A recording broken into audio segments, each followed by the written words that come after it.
Hi, very good morning to you all. Welcome back to our creative writing class, online classroom. Today we're going to discuss about how to make your story great. So, I'm gonna explain some explanation about things that you need to do to make your story even more interesting and great. Okay, so number one is you have to add dramatic content. So, what does it mean here as dramatic content? Is you have to think about inserting some elements, such as, for example, mystery, or you insert the tensions, or you insert surprise or wonder. Okay, so usually when the story has this kind of elements, people or the reader or the audience will becoming more interested in reading your story or in following the storyline and become and making your story a page turner, so people will think that you just have no time until the end of the last page. It feels like, you know, so fast because it feels good to read your novel or to read your story because it's very interesting. So, for example, when you insert the mystery elements, if you have a story which is the storyline telling you about a murder, well, mystery plays an important role. If you have a story about romantic relationship between people, between teenagers, for example, you need to put more surprises in that kind of relationship. So, and then you also have to put or insert wonders. Wonders means some things which is spice up um, the reader's imagination about your own story. Okay. And the second one is to create memorable character. So this is actually a general tips and tricks to make your story interesting. So how can we say that your character is interesting? First of all, if the goal is clear, if the goal of your main character is clear, for example, if we take a look to the Lord of the Ring novels or movies, the goal of the hobbits, the Frodo Baggins, is actually to bring the Lord of the Ring itself to a very dangerous and holy at the same time place. So he's actually a messenger. He's actually, we can say that he is actually a prophet, and he is actually the main character who has a mission to accomplish. So the goal is clear in that story. And then, what is the strength? I have said this many times about the strength of the character. So, your characters must have the strengths. The strength could be in many forms. For example, uh, he is a type of a very resilient hero, or a type of he or she is a type of um, someone who has this kind of strong feeling towards something. Okay, so on and so forth. I think you can figure it out your own character since you are now developing your own character. Your character must have his or her own strength, especially particularly the main character. And then, of course, nobody is perfect, so your main character must have flaws, right? Flaws. um Nobody's perfect, I've said earlier. In the character of, let's say, I think all of you or most of you have read this story, which is titled Twilight. Okay, so what do you think actually the flaws of the main characters? For example, the woman-led character, the teenager, the girl. Um, in my opinion, his flaws is sorry, her flaw is that she doesn't want to reconnect more toward others.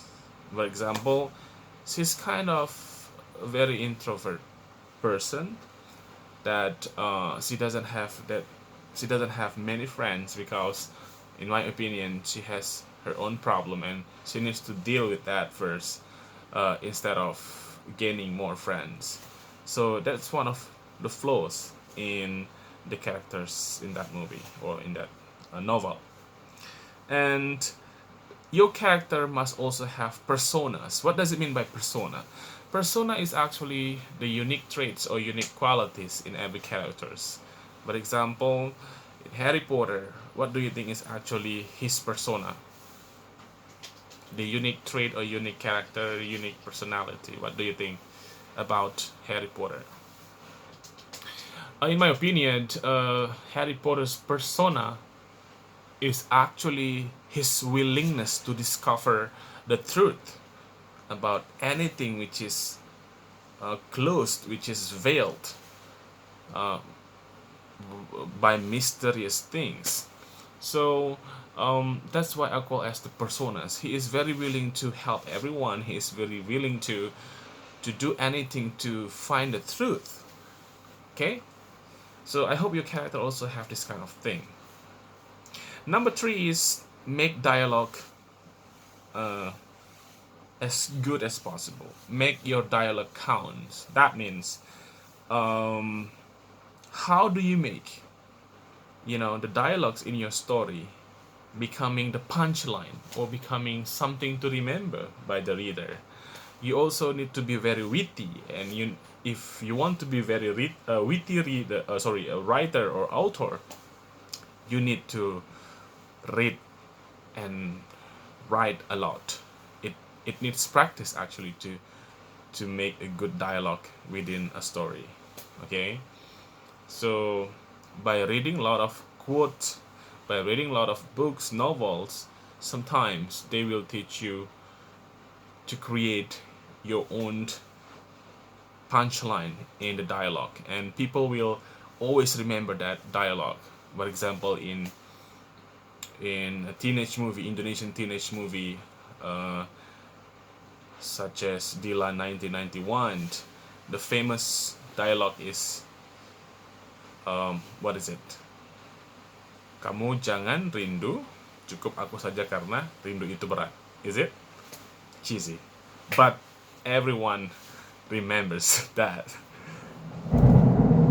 Oh, the thunder sounds.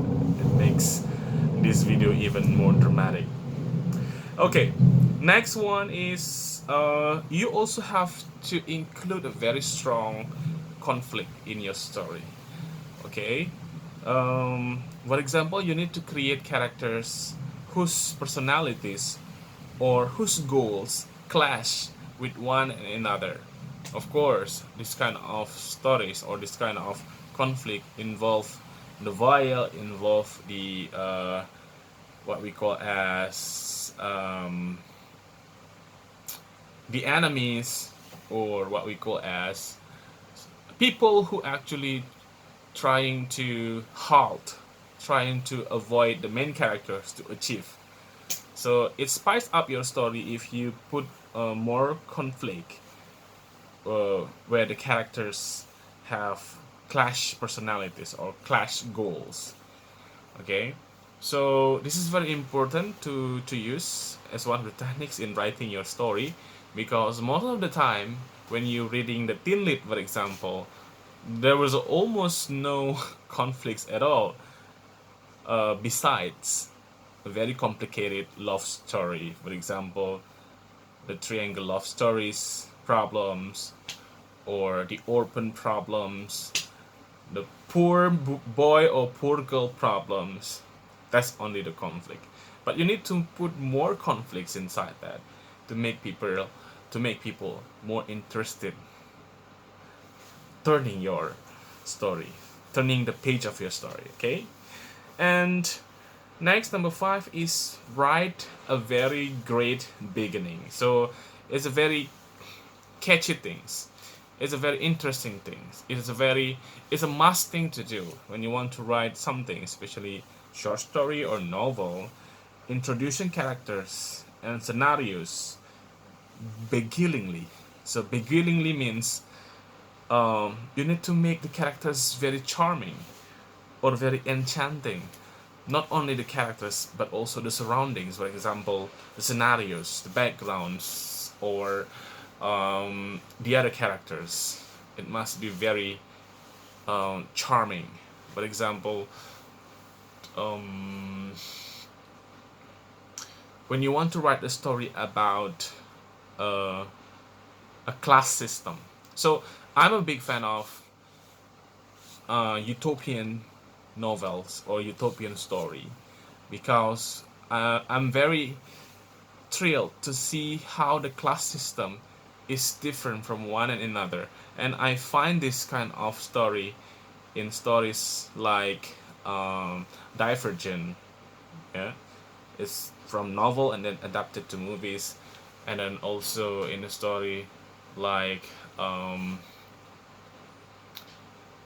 what is it, The Mockingjay, right?